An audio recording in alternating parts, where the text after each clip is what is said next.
يتفقد بوسلهام حقل الأرز وقد استوت ثماره واقترب أوان حصادها. خشية طفيليات قد تفسد الغلة استخدم فريقا لرش المبيدات عبر طائرة مسيرة، يقول إنها بديل فعال عن الطرق التقليدية. الصعوبة اللي في الروز هو عامر بالماء، عامر بالماء ما تقدرش تدخلوا مثلا تراكتور، تدخلوا شي آلة ديال الجران. يعني الحل الوحيد هو درون الانتاج. هذيك فاش كنا كناخذ خدامين بالخدام كنا كنجيبوا 10 طن 8 طن في القطار، دابا كنحصلوا حتى 11 12.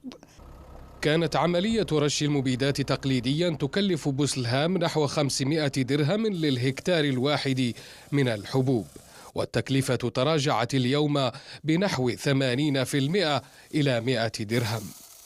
الدرون كتقدم واحد الخدمة ديال كتنقص المياه اللي كتدخل في رش المبيدات بواحد 90%، وكتمكن الفلاح انه يربح الوقت تقريبا بواحد 80%، وكذلك حتى التدقيق في التدخل في رش المبيدات.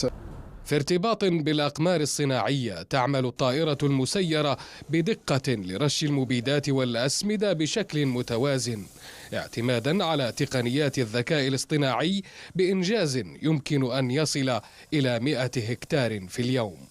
طائرة بن طيار صغير الذي يطير فوق المحصول والذي يعطينا معلومات حول الزراعة، أين يوجد المرض بدقة، أين يوجد المشكل ديال الماء، أين يوجد مشكل السقي، وأين يوجد مشكل الإنتاج.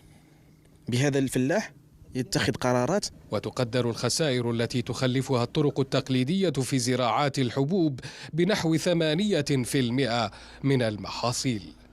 في ظل الضغوط المتزايدة بفعل شح المياه وارتفاع كلفة الإنتاج، يتجه المزارعون المغاربة نحو استخدام التقنيات الحديثة مثل هذه الطائرة المسيرة لرش المبيدات بدقة متناهية تمكن الدرون من مراقبة الحقل وتحديد حاجياته، فتوفر المياه والطاقة وتقلص الكلفة.